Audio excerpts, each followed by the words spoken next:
c'est une vraie question de société. Qu'est-ce qu'on veut faire entre la vie et la mort? Qu'est-ce qu'il y a? Pour certains, il y a la vie, riche, dense, nourrie, et pour son esprit et pour voilà, tous les accès possibles, les liens avec la société, tout ce que la société propose. Et puis pour d'autres, eh bien, il n'y aurait pas cette possibilité. Entre la vie et la mort, il y aurait la survie. Et nous, on n'est pas d'accord avec ce principe-là. Quand on est pauvre, l'inquiétude du lendemain fait qu'on accepte d'être soumis. L'art permet de s'exprimer, de résister. 17 mars 2020. Confinement total. Fermeture de tout ce qui est non essentiel. Les citoyens sont tenus de rester chez eux afin d'éviter un maximum de contacts en dehors de leurs familles proches, sauf pour se rendre au travail, sauf pour les déplacements indispensables, aller chez le médecin, au magasin d'alimentation, à la poste, à la banque, à la pharmacie, pour prendre de l'essence ou aider des personnes dans le besoin.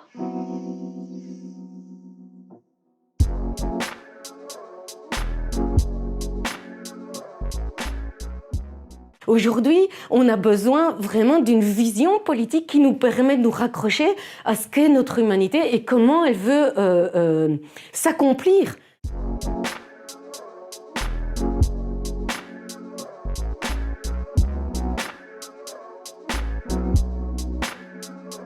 Et donc, à partir de là, bien sûr que la culture et les arts sont fondamentaux et que tout le monde doit y avoir accès pour réfléchir le monde.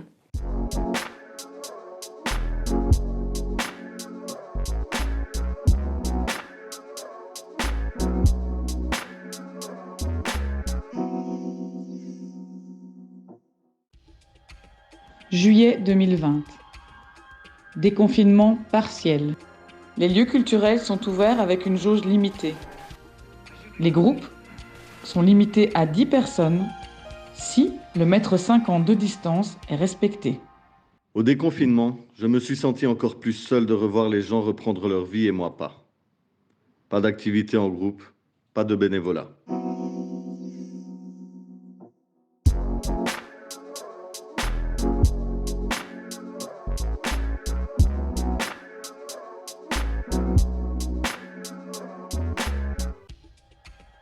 Octobre 2020.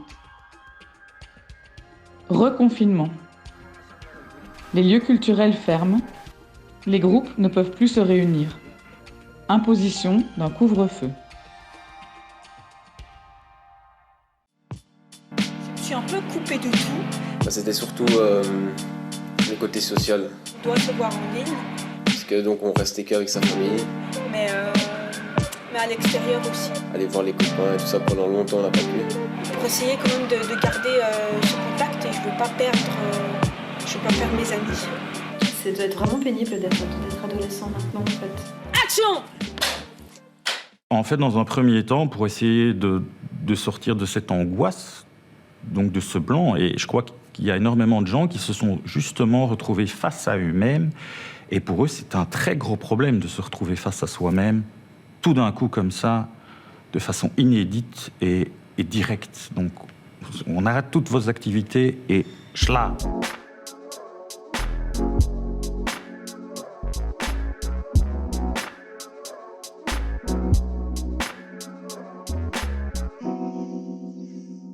Au début, quand Valérie a envoyé les photos, j'ai rien compris. J'ai eu l'honneur de travailler avec une vraie artiste. Je pensais pas que j'allais arriver à ce tableau que j'ai fait. C'est comme un rêve. Je répète ton nom pour ne pas t'oublier, ô toi qui te nommes culture. Tu gardes le lien et le partage entre nous tous. Quand te reverrai-je? Tu me manques, tu me manques, tu me manques, Isabelle. J'ai envie de demander aux hommes politiques de convoquer leur intériorité. Il y a des mesures qui sont nécessaires, mais on a envie de vous interpeller par rapport à ça. Avril 2021. Déconfinement partiel. Les lieux culturels sont toujours fermés. Les groupes de maximum 10 personnes peuvent se réunir seulement en extérieur.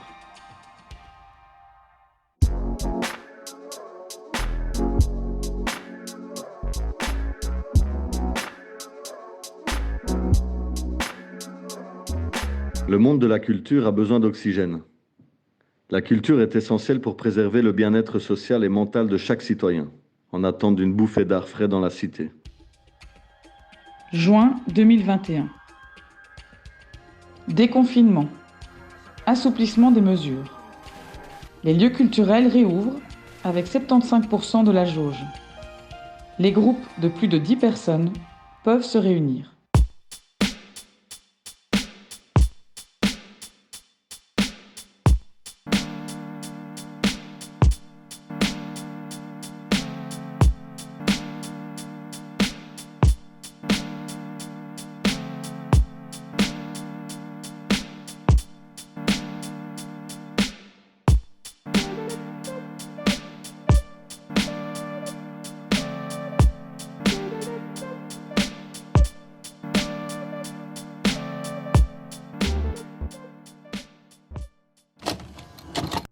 De 2021 à 2023, nous nous questionnons sur la disparition du collectif.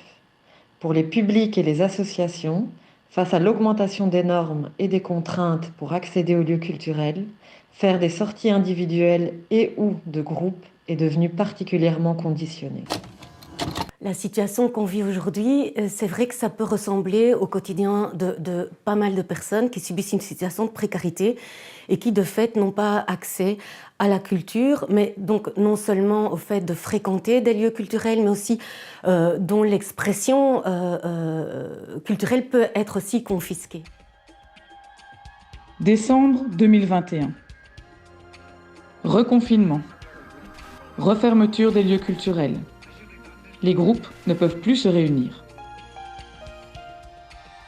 De enfin prendre en considération les gens, les êtres humains qu'il y a derrière toutes les décisions qu'ils prennent, qu'ils et elles prennent. Aujourd'hui, ça suffit. C'est un nom collectif qui se bat pour quelque chose de plus grand et de plus large que la culture. Aujourd'hui, nous nous battons pour nos droits fondamentaux.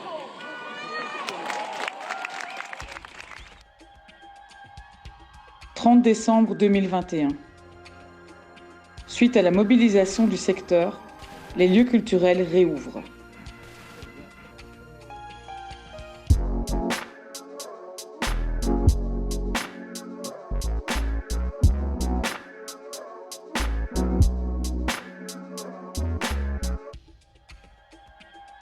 7 mars 2022.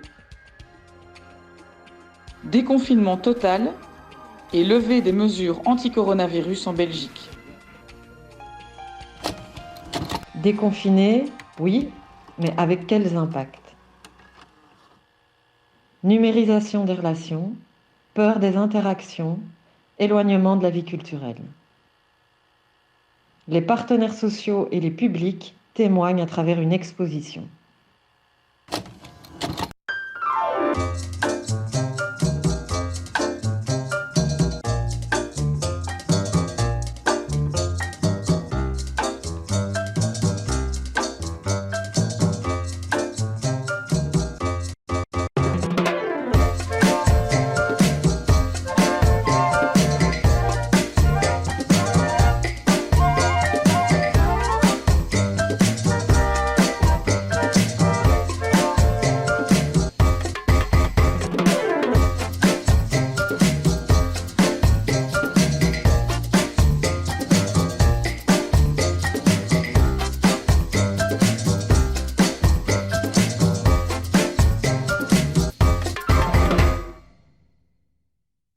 Le groupe, ça permet de faire des rencontres. Le problème, c'est que depuis le début de la pandémie, on a perdu de vue toutes les personnes que l'on connaît et on se retrouve très isolé.